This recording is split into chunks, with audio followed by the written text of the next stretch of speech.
जी। श्री राम कौन थे? उनका जन्म कैसे हुआ? क्या है ये अश्वमेध यज्ञ? ये सब जानने के लिए हम श्री राम जिस घर में पैदा हुए उसको थोड़ा समझते हैं। वाल्मीकि रामायण अयोध्या कांड सर्ग 34 चौपाई 10 से 13। सोऽन्तःपुरं तित्येय श्रियस्तावाक्यमब्रवीत् आर्यो ह्येति वो राजा गम्यतां तत्र माचिरम् एवमुक्ताः स्त्रियः सर्वा सुमन्त्रेण नृपाज्ञया प्रचक्रमुस्तदा भवनं भरुर्ता यज्ञशासनम् अर्धसप्तशतास्तत्र प्रमदास्ताम्रलोचना कौसल्यां परिवार्यार्थः शनैः जग्मुर्धरव्रता। मीनिंग, तब सुमंत्र ने बड़े वेग से अंतःपुर में जाकर सब स्त्रियों से कहा, देवियों, आप लोगों को महाराज बुला रहे हैं, अतः वहां शीघ्र चलें। राजा की आज्ञा से सुमंत्र के ऐसे कहने पर वे सब रानियां स्वामी का आदेश समझकर उस भवन की ओर चलीं। कुछ लाल नेत्रों वाली 350 पतिव्रता युवती स्त्रियां महारानी कौशल्या को सब ओर से घेरकर धीरे धीरे उस भवन में गईं।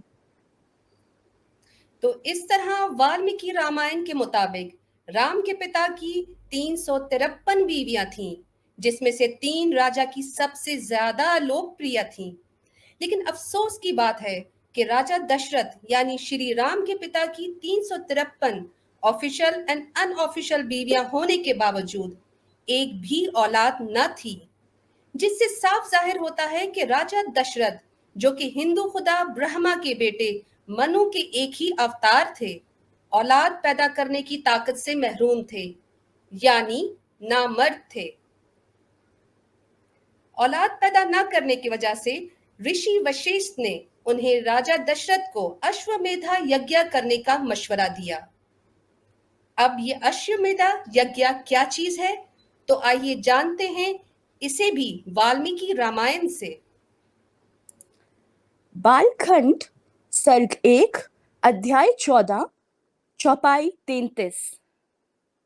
कौसल्यातं हयां तत्र परिकार्याय समं ततः कृपणा इह विसासाह इनं त्रिभिः परमाय मुदा। Meaning, with great delight, coming on her queen Kaushalya reverently made circumambulation to the horse and symbolically killed the horse with 3 knives. अर्थात बड़ी प्रसन्नता के साथ रानी कौशल्या ने आदर पूर्वक घोड़े की परिक्रमा की और प्रतीकात्मक रूप से घोड़े को 3 चाकुओं से मार डाला। तो हमने देखा अश्वमेध यज्ञ एक तरह का तरीका होता है जो उस जमाने के हिंदू राजाओं की मलिकाएं गर्भवती होने के लिए किया करती थीं। वाल्मीकि रामायण के मुताबिक राम की माता कौशल्या ने एक घोड़े के गिर्द चक्कर लगाए और घोड़े को 3 चाकू मारने का इशारा किया, जबकि घोड़ा पहले से ही मारा जा चुका था। मजे की बात यह है कि राजा दशरथ यानी कि श्री राम के पिता अपनी बीवी को यह हुक्म खुद देते हैं कि वो घोड़े के साथ अश्वमेधा यज्ञ करें। अब ये अश्वमेधा यज्ञ के मुताबिक घोड़े की कुर्बानी की जाती है, जिसके फौरन बाद मलका को हुक्म दिया जाता है कि वो घोड़े के साथ संभोग करें। नहीं आता यकीन? तो ये लीजिए स्क्रीन पर। यजुर्वेदा 23 अध्याय 19 मंत्र 21। महिषी स्वयं मेवा शिश्र मार्कश्य खयोनो स्थयापयति अश्वदेवत्यम वाजी अश्रौ रेता धतातु मयि वीर्यः स्थापयतु की शोध्र वृषा सेक्ता रतो धाहा रेतो दधातिथि रतो धाहा वीरस्य धार्यता। मीन अर्थात, क्योंकि घोड़ा मर चुका है, मुख्य रानी स्वयं मृत घोड़े का लिंग लेती हैं और उसे अपनी योनि में रख देती हैं। वे घोड़े को उसमें वीर्य छोड़ने के लिए कहती हैं, ये कहकर जोरदार नर घोड़ा वीर्य की परत मुझ में वीर्य छोड़। तो हमने जाना कि कैसे इस यज्ञ के मुताबिक श्री राम की मां ने एक मरे हुए घोड़े के साथ शारीरिक संबंध कायम किए और उस घोड़े के बच्चे की मां बनी। ऑडियंस समझदार है। वाल्मीकि रामायण के एक और हवाले के मुताबिक राम की मां कौशल्या ने पूरी एक रात मरे हुए घोड़े के साथ गुजारी और मनपसंद नतीजा हासिल करने के बाद वो मरा हुआ घोड़ा एक परिंदा बनकर उड़ गया, यानी फुर हो गया। वाल्मीकि रामायण पहला खंड अध्याय 14 चौपाई 34। पतात्रिना तदा सर्धम सुष्ठी तेना काकातेसा अवसत राजानिम एकम कौसल्या धर्म काम्यया। Meaning, Queen Kaushalya, desiring the result of ritual, disconcertedly resided one night with that horse that flew away like a bird. अर्थात रानी कौशल्या अनुष्ठान के परिणामों की इच्छा रखते हुए एक रात उस घोड़े के साथ रही जो पक्षी की तरह उड़ गया। इसी वाल्मीकि रामायण में लिखा है कि राम के पिता दशरथ ने यह अश्लील काम 3 दिन करवाया अपनी बीवियों से, ताकि वो अपने खुदाओं को खुश कर सकें और उसकी नस्ल बढ़ा दें। रेफरेंस स्क्रीन पर मौजूद है। वाल्मीकि रामायण पहला खंड अध्याय 14 चौपाई 41। उक्तम यम द्वितीयम संख्यम अतिरत्रम तथोतरम करिता तत्र बाहावो vihita sastrat darsanat, meaning the horse ritual is conducted only for 3 days, but Dashrath got it performed with more variously connected rituals in all his eagerness to appease gods for progeny. अर्थात अश्व अनुष्ठान केवल 3 दिनों के लिए आयोजित किया जाता है, लेकिन दशरथ ने संतान के लिए देवताओं को खुश करने की अपनी पूरी उत्सुकता के साथ इसे और अधिक विभिन्न प्रकार के अनुष्ठानों के साथ किया। और फिर घोड़े ने दिया 1 नहीं, 2 नहीं, 400 पुत्र। कौशल्या राम की माँ, सुमित्रा लक्ष्मण और शत्रुघ्न की माँ, कैकेयी भरत की माँ और घोड़ा इन सब का पिता। तो हिंदू सनातन धर्म की अपने शास्त्रों के मुताबिक राजा दशरथ, जो कि श्री राम और लक्ष्मण के पिता माने जाते हैं, वो हिंदुओं के खुदा श्री राम के असल में पिता नहीं बल्कि घोड़े की औलाद हैं। हिंदू शास्त्रों में कई अनोखे वाकयात हैं जिनको सुनकर अकल दंग रह जाती है।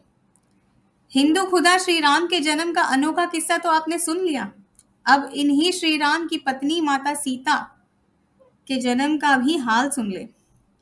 वाल्मीकि रामायण के मुताबिक सीता मैया अपनी माँ के कोख के बजाय धरती माँ के कोख से पैदा हुई। कहानी कुछ यूं है कि सीता मैया के पिता राजा जनक भी नामर्द थे और उनकी बीवी सुनैना को भी बच्चा नहीं हो रहा था, लेकिन इस बार घोड़ा नहीं जमीन पर यज्ञ किया गया, जिसके नतीजे में राजा जनक को अगले दिन सीता माता जमीन के अंदर से एक बच्ची की सूरत में मिली। हवाला स्क्रीन पर मौजूद है। वाल्मीकि रामायण पहला खंड 66वां अध्याय चौपाई 13 और 14। अत्मे कृषतः क्षेत्रम लांगलात उतिथा मम क्षेत्रम शोधयता लब्धवा नामना सीता इति विश्रुता। Meaning, later when I was plowing the ritual field, then raised by the plow from the furrow is a baby girl. The girl gained while consecrating the ritual field.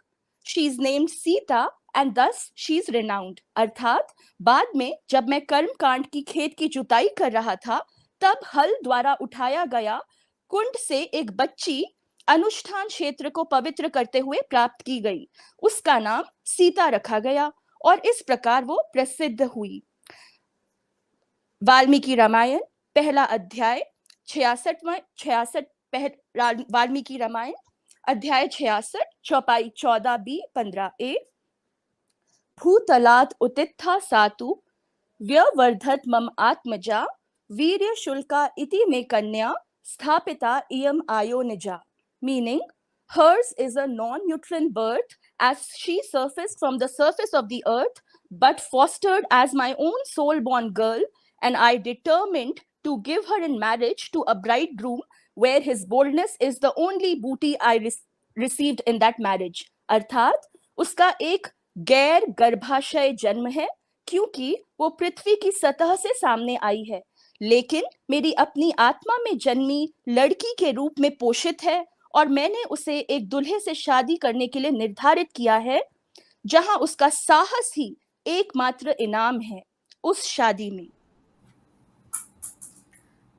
Valmiki Ramayan के इस श्लोक में साफ लिखा है कि सीता माता किसी औरत की कोख से जन्म नहीं लेती, बल्कि जमीन की पैदावार है जिसको राजा जनक और उनकी बीवी सुनैना ने गोद लिया अपनी औलाद की तरह। अजीब तरीके से पैदा हुए ये दो महान अवतार किस तरह एक दूसरे के विवाह गठबंधन में जुड़े, आइए अब इसे जानते हैं। सीता मैया ने पहली बार श्री राम को अपने महल के बगीचे में देखा। वहां देखते ही वो श्री राम के प्रेम में मोहित हो गई। उसी समय सीता मैया ने देवी पार्वती की पूजा करके श्री राम को अपना पति बनाने का वरदान मांगा।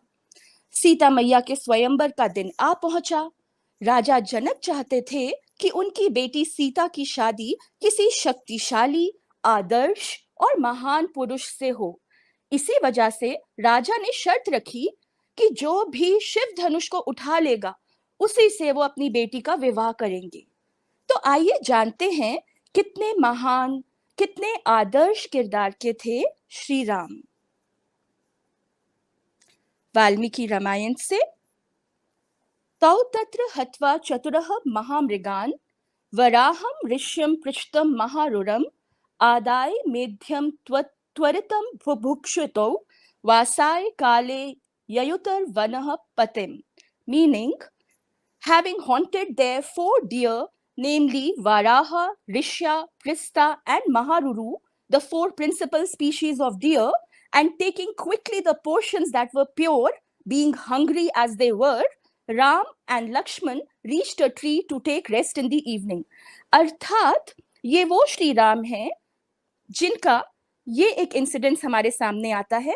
वहां 4 हिरणों का शिकार किया, अर्थात वराह, ऋष्य, प्रिस्ता और महारुरु हिरणों की 4 प्रमुख प्रजातियां, और जो भाग शुद्ध थे उन्हें जल्दी से भूखा होने के कारण खाकर राम और लक्ष्मण शाम को आराम करने के लिए एक पेड़ पर पहुंच गए। कैसे हैं ये महान अवतार जो जानवर को मारकर उसका गोश्त खाने से कतराते नहीं, पर सनातन धर्म में तो मांस मदिरा से परहेज है और यहाँ तो खुद भगवान मांस का आनंद उठा रहे हैं। अब आइए मजीद जानते हैं श्री राम के मुतालिक। वाल्मीकि रामायण उत्तराखंड 7 सर्ग 42 चौपाई 18 से 23। Sri Ram is said to have made his wife Sita drink wine and then enjoyed the dance of women. Like unto Purandara with Sachi, he took Sita by the hand, made her sit and drink the wine distilled in province of Mira. अर्थात कहा जाता है कि श्री राम ने अपनी पत्नी सीता को शराब पिलाई और फिर महिलाओं के नृत्य का आनंद लिया। जैसे पुरंदर साची के साथ उन्होंने सीता का हाथ पकड़ लिया, उन्हें बैठाया और मीरा प्रांत में आसुत शराब पी ली। तो आपने देखा कि किस तरह श्री राम अपनी अर्धांगिनी सीता को मदिरा सेवन करवाने का आनंद लेते हैं। ये थे वो आदर्श और महान पुरुष जिनकी तलाश में थे राजा जनक। आपको ये जानकर शायद हैरत ना हुई होगी कि सीता का जब स्वयंवर हुआ तब इनकी यानी सीता माता की उम्र सिर्फ 6 साल की थी और राम 13 साल के थे। अगर हम यहाँ थोड़ा सा हिसाब लगाएं तो हमें ये साफ नजर आता है कि माता सीता 18 साल की थी जब वो अपने पति श्री राम के साथ वनवास पर निकल गई थी और महल में उन्होंने 12 साल गुजारे थे। तो अगर 18 साल में से 12 साल निकाल दिए जाएं तो 6 साल बचते हैं। देखिए रेफरेंस स्क्रीन पर। स्कंद पुराण भाग 3 खंड 2 अध्याय 30 श्लोक 8 और 9। ऋषि व्यास उच्चारण। जनक के धाम में रखा ईश्वर का धनुष टूट गया। अपने 15वें वर्ष में हे राजा, श्री राम ने राजा मिथिला की 6 वर्षीय सुंदर बेटी सीता से शादी की, जो गर्भ से पैदा नहीं हुई थी। सीता को पाकर राघव संतुष्ट और प्रसन्न हो गए। Meaning, the bow of Ishvara that was kept in the abode of Janaka was broken. In his 15th year, O King Rama married the 6-year-old beautiful daughter of King Mithila, Sita, who was not born of a womb. On getting Sita, Raghav became contented and happy. अब यहाँ पर उम्र तो सामने आ गई कि विवाह के वक्त ये दोनों बच्चे थे या जवान। लेकिन एक और बात की समझ आज तक नहीं आती कि श्री राम तो औरतों पर विश्वास करने को मना करते थे, तो फिर खुद कैसे विवाह कर लिया माता सीता से। वाल्मीकि रामायण दूसरा खंड 100वां अध्याय 39वीं चौपाई। काचित् स्त्रियः सान्त्व्यासि काचित्तः कः सुरक्षितः काचिन्न श्रद्धा दास्यासं काचित् गुह्यं न भाषि। Meaning, do you keep your women folk pacified? I hope you do not repose excessive faith in them and do not confide your secrets to them. अर्थात क्या आप अपनी महिलाओं को शांत रखते हैं? मुझे आशा है कि आप उन पर अत्यधिक विश्वास नहीं करेंगे और अपने रहस्यों को उन तक नहीं पहुंचाएंगे।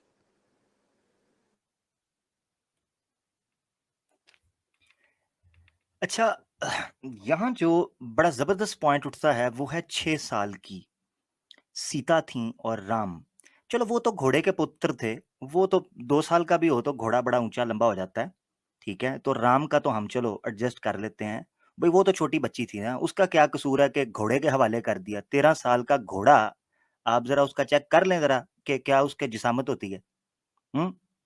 तो आप 6 साल की लड़की के हवाले एक घोड़े को कर दिया है, किस तरीके से मैनेज करेगी। और मुझे नहीं समझ आती कि होना क्या था जो 6 साल की सीता, यानी सब्र नहीं हो रहा था श्री राम जी से कि इसको थोड़ा सा इंतजार कर लेते हैं जी, को थोड़ा वेट कर लेते। तो 6 साल की बच्ची है और जनाब उसके लिए वो सारा काम उन्होंने कर दिया। अब इससे एक चीज तो पता चलती है कि हिंदू धर्म या सनातन धर्म के जो मानने वाले हैं वो कम से कम ये एतराज करने का जवाज नहीं रखते। और कई एक्स मुस्लिम्स को हमने देखा है कि वो स्ट्रीम्स के अंदर ये कह चुके हैं कि अपनी आइडियोलॉजी को वाजे मत करो। अगर हमने कह दिया कि हम सनातन धर्म के हैं, हम हजरत आयशा की उम्र पर जो ये एतराज खबीस करते हैं ये नहीं कर पाएंगे, क्योंकि हमारे अपने घर के अंदर तो ये गंद मचा हुआ है, ठीक है। क्योंकि ये जिसको गलत कह रहे हैं, जिसको ये गंद कह रहे हैं, वो तो इनके घर के अंदर मचा हुआ है। किस तरीके से ये फिर, यानी किस मुंह के साथ ये बात करते हैं। अपनी मंजी थले डंडा क्यों नहीं फेर दे ए बांदर जड़े ने। तो आपके सामने है सैम भाई, इस पर आप कुछ कहना चाहते हैं कि 13 साल का लौंडा घोड़ा 6 साल की बच्ची के जो है ना वो पीछे लगा दिया गया, ये क्या कहते हैं आप? ये हम सनातनी भाइयों के ऊपर दे देंगे आमिर भाई, उनसे ही सवाल कर लेंगे हम आए तो। ये वैसे सही कह रहे हैं आप, सवाल तो उसूली तौर पर उनसे ही होना चाहिए, यू एब्सोल्युटली राइट। तो ये आए जी जी, इसको लेके चलते हैं जी।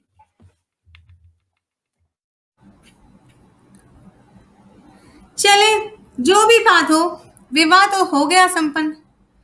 विवाह होने के बाद आप यही सोच रहे होंगे कि वो एक सुखद संसार बना के जी रहे होंगे, पर ये क्या हुआ, कहानी में ट्विस्ट।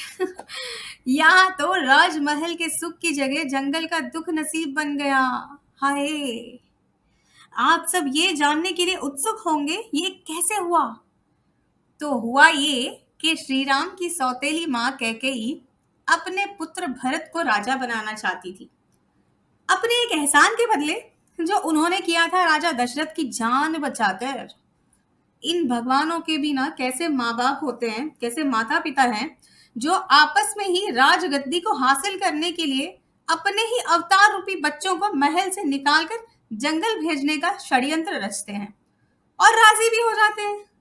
तो यूं राम सीता का 14 साल का वनवास जो हुआ उसकी सजा मिली, पर लक्ष्मण जो श्री राम के सौतेले भाई थे उन्होंने भी वनवास में जाने का फैसला कर लिया। श्री राम के भाई लक्ष्मण की उसकी बीवी उर्मिला से जुदाई। जब श्री राम अपनी बीवी के साथ वनवास में जाने को तैयार हुए तब लक्ष्मण ने भी जाने का फैसला किया, लेकिन लक्ष्मण की बीवी उर्मिला ने भी जिद की जाने की, मगर लक्ष्मण ने उन्हें हुक्म दिया कि अपने सास ससुर की सेवा करने का पालन करे। लेकिन सेवा वो कैसे होगी जबकि बहू रानी 14 साल तक सोती ही रही। ये भी सुन ले। वनवास की पहली रात में श्री राम और श्री सीता जंगल में सोने चले गए, जबकि लक्ष्मण उन पर नजर रखे हुए थे। इसके बाद देवी निद्रा, जो कि नींद की देवी हैं, लक्ष्मण के पास पहुंची। हालांकि लक्ष्मण ने उनसे अगले 14 वर्षों के लिए क्षमा करने की भीख मांगी ताकि वे बिना किसी बाधा के अपना धर्म और कर्तव्य निभा सके। निद्रा देवी उनकी भक्ति से प्रभावित हुई और अगले 14 वर्ष के लिए उन्हें छोड़ने के लिए तैयार हो गईं। हालांकि प्रकृति के नियम के अनुसार लक्ष्मण की नींद का हिस्सा किसी ना किसी को तो उठाना ही पड़ेगा। ये तब होता है जब लक्ष्मण देवी निद्रा से अपनी पत्नी उर्मिला के पास जाने का अनुरोध करते हैं, क्योंकि उन्हें पता था कि उनकी पत्नी उर्मिला आसानी से सहमत हो जाएंगी। जब देवी निद्रा ने उर्मिला को इस स्थिति के बारे में बताया तो उन्होंने तुरंत जवाब दिया, मुझे अगले 14 वर्षों तक मेरे पति के हिस्से की नींद दे दीजिए ताकि वो बिना किसी तनाव या थकान के लगातार जाग सके। 14 साल के वनवास के दौरान उर्मिला रात दिन सोती रही, जबकि लक्ष्मण श्री राम और सीता मैया की ध्यान से सेवा करते रहे। श्री राम भी कैसे निर्दयी निकले। भाभी सोती रह गईं, माता पिता बिना सेवा के रह गए और लक्ष्मण बिना बीवी के। अब आइए वनवास के समय की कथा जानते हैं। चित्रकूट में बसाया राम सीता ने अपना संसार और लक्ष्मण बने घर के चौकीदार। दूर लंका में पहुंची ये बात, चित्रकूट में बस रहे हैं 2 शक्तिमान। रावण की बहन शूर्पणखा पहुंची चित्रकूट। शूर्पणखा का दिल भी हो गया गार्डन गार्डन और मन ही मन में राम को इस गार्डन का माली बनाने का ख्याल लेकर ऐसी जगह पर स्नान करने मंदाकिनी नदी में कूदी जहां राम पहले से ही सीता मैया के साथ प्रेम करने में व्यस्त थे। राम को अकेला पाकर ही शूर्पणखा ने किया प्रेम का इजहार, लेकिन श्री राम ने कहा, सॉरी मैडम, नो वैकेंसी, यानी मैं ऑलरेडी शादीशुदा हूं। राम से इनकार सुनने के बाद शूर्पणखा पहुंची लक्ष्मण के पास। फिर से शूर्पणखा का दिल हुआ गार्डन गार्डन, लेकिन लक्ष्मण ने भी न डाली उसको कोई घास। क्रोध में डूबी शूर्पणखा ने किया सीता के चरित्र पर वार और सीता को ठहराया इस सब का जिम्मेदार। वो लक्ष्मण जो अपनी बीवी उर्मिला को सोता छोड़कर जंगल में भाभी का चौकीदार बना रहा, गुस्से में आकर इतना जालिम बन गया कि एक औरत की नाक और कान काट दिए। यकीन ना आए तो स्क्रीन पर हवाला देख सकते हैं। वाल्मीकि रामायण अरण्य कांड अध्याय 18 चौपाई 21। इत्युक्तो लक्ष्मणस्तस्य क्रुद्धो रामस्य पश्यत उद्धत्य खंडच्छिच्छेद कर्णा से महाबलः। श्री रामचंद्र के इस प्रकार आदेश देने पर क्रोध में भरे हुए महाबली लक्ष्मण ने उन्हें देखते देखते मयान से तलवार खींचकर शूर्पणखा के नाक और कान काट दिए। बनने गई थी दुल्हन, काटी नाक लेकर पहुंची भाई रावण के पास।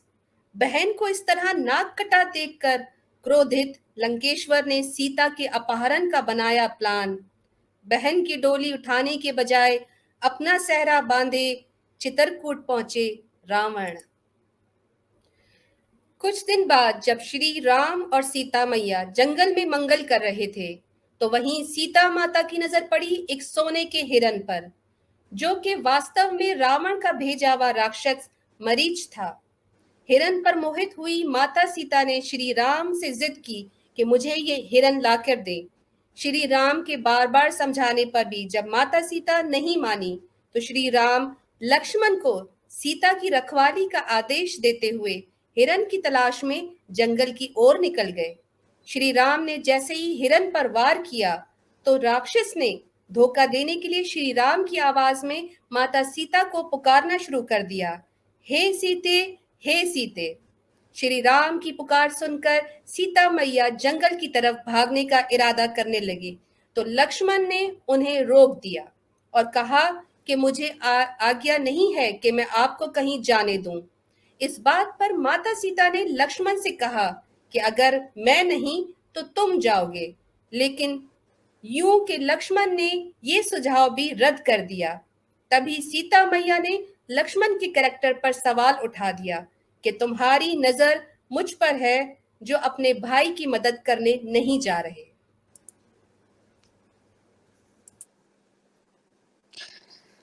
वाल्मीकि रामायण खंड 3 सर्ग 45 चौपाई 5b 6a।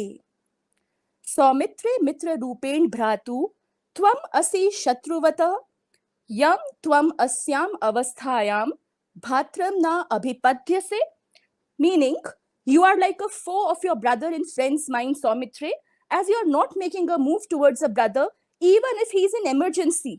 अर्थात आप मित्र की मीन में अपने भाई के दुश्मन की तरह हैं सौमित्र, क्योंकि आप एक भाई की ओर कदम नहीं उठा रहे, भले ही वो आपात स्थिति में हो।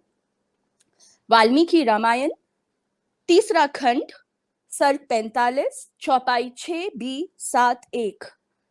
इच्छसि त्वं विनश्यन्तं रामं लक्ष्मण मृत्कृते लोभात् तु मत्कृतं नूनं न अनुगच्छसि राघवम, meaning because of me you wish Rama to be completely destroyed, and only because of your cupidity for me you are not following up on Raghav. It is definite, अर्थात मेरे कारण आप चाहते हैं कि राम पूरी तरह से नष्ट हो जाएं, और केवल मेरे लिए आपकी कपटता के कारण आप राघव का अनुसरण नहीं कर रहे, ये निश्चित है। बेचारे लक्ष्मण क्या करते, उनकी हालत तो कुछ ऐसी हो गई कि धोबी का कुत्ता न घर का न घाट का। एक तरफ भाई का वचन, दूसरी तरफ भाभी ने लगाया लांछन। अब तो फैसला करेगी लक्ष्मण रेखा। अब देवर ने किया भाभी को कैद और खींची लक्ष्मण रेखा और कहा कि आप मुझे वचन दें कि मेरे लौट आने तक इस रेखा को पार नहीं करेंगी। इस तरह निभाया लक्ष्मण ने भाई का वचन और धोया अपने ऊपर लगा लांछन। लक्ष्मण के निकलते ही रावण ने लिया एक साधु का रूप और आ पहुंचा सीता माता की कुटिया के बाहर। फिर सीता मैया से मांगी भिक्षा। वो जैसे ही सीता मैया के करीब लक्ष्मण रेखा के अंदर आया तो उसका पैर जल उठा। अब वो सीता माता से कहने लगा कि तुम लक्ष्मण रेखा से बाहर आकर मुझे भिक्षा दो। सीता माता ने कहा कि वो ऐसा नहीं कर सकती। इस पर रावण ने उनको, जो उस वक्त एक साधु के रूप में था, श्राप देने की धमकी दी। भगवान की पत्नी को श्राप से इतना डर लगा कि उन्होंने अपने देवर के दिए हुए वचन को तोड़ डाला और लक्ष्मण रेखा पार कर ली। यहाँ आप देख सकते हैं कि कितनी अश्लील ज़बान में सीता मैया की फिगर को वाल्मीकि रामायण में दर्शाया गया है, पर हम नहीं पढ़ सकते ऐसी बातें। खैर, लक्ष्मण रेखा पार करते ही रावण अपने असल रूप में आ गया और सीता मैया को गोदी में उठाकर भाग निकला और सीता मैया बचाओ बचाओ ही करती रह गईं। सीता मैया की पुकार भगवान श्री राम के कानों तक ना पहुंची, पर एक साधारण बूढ़ा पक्षी जटायु उनकी मदद को आ पहुंचा, लेकिन वो बेचारा भी लड़ते लड़ते अपने दोनों पंख कटवा बैठा। इतने में रावण अपनी फ्लाइंग सॉसर में, पुष्पक विमान में सीता मैया को बिठाकर फुर्र हो गए। श्री राम और लक्ष्मण ने जब पंख कटे जटायु को तड़पते हुए देखा तो उसने बताया कि सीता मैया को रावण भैया उठाकर ले गए। दुख के मारे श्री राम बीवी के गम से निढाल हो गए। पर्वत पर्वत नगर नगर भटकते श्री राम हर डगर, पर सीता मैया का कोई नामो निशान नहीं मिला। 10 महीने तलाश करने के बावजूद दुनिया का पालनहारा नाकाम होकर हारा।